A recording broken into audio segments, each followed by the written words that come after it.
Well, the walls of her childhood home are where Lynn Huber remembers making her first art at the tender age of 4. She says her aunt cried when they eventually papered over it. These days, Lynn works in more traditional and saleable media. Producer Mike Murphy looks in on yet another contributor to the KCPT print portfolio. Ideas inspire me. Yeah, there's always an idea behind something.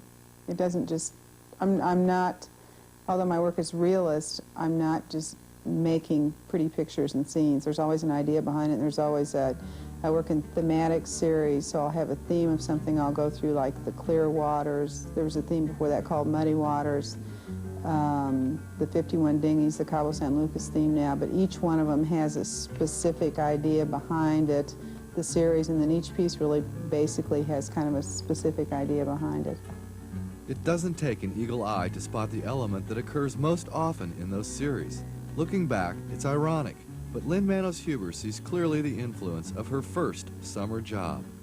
I think back on all those times I sat in that lifeguard chair and just stared at the water thinking, am I wasting my time or what? You know, year after year it seemed like. I think I only lifeguarded about 4 years in high school and college, but in retrospect now I think that's where it came from. The thing about water is it's never still, and what I do is I paint from photographs, so I take a lot of photographs on these trips that I take, and if you stop it, then you can get the light. Painting is almost like water because it's in a constant flow and a constant flux, and you have to put one down, it changes, you put something else down, it just continually flows on through it as water continually flows when you're looking at it. Huber considers herself a figurative realist in that there's usually an object or thing that her work centers around. Sometimes, the strategic value of those objects comes from her own subtle sense of humor.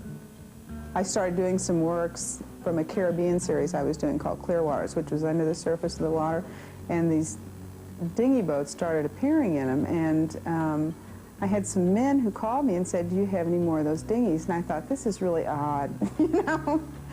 And I started talking to some psychologist friends of mine, and she said that when men think of water, they cannot think of themselves in the water. They think of themselves in a small boat on the water or a large boat. They don't think of themselves immersed in the water, but a woman can think of herself immersed in water. So I decided I'd do a series called 51 Dinghies, and my husband said, well, why wouldn't you do 52? And I said, well, because I think I'll be one card short of a deck by the time I finish it. This will drive me crazy, in other words. Here's a good example of something that I felt really printed well. You guys all looking? Because the ink was put on real thinly.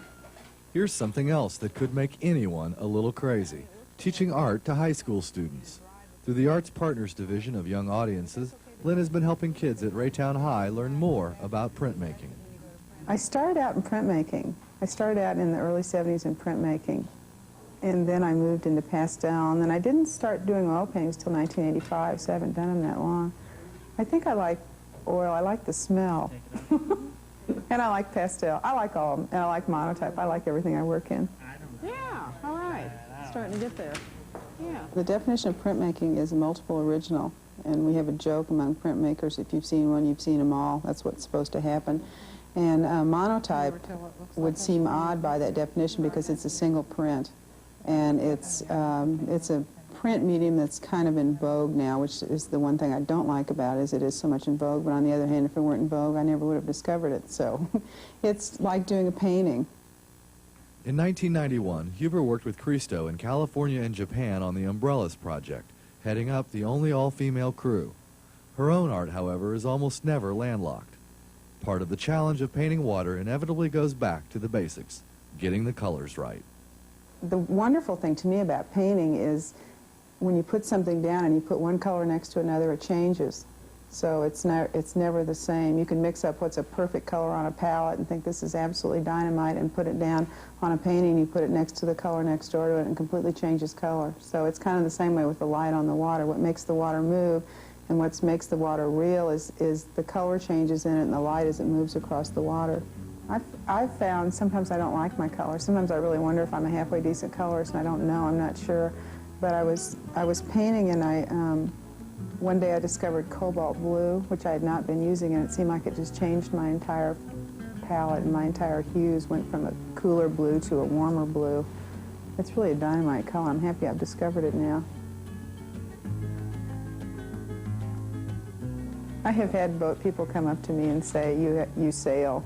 You know, I can tell by your artwork, you've been on the water enough, and you know the feeling of the water and the look of the water that you get that, which is complimentary. Lynn Huber's print, along with 9 others by noted local artists, make up the KCPT print portfolio, being offered as a fundraiser for this year's auction.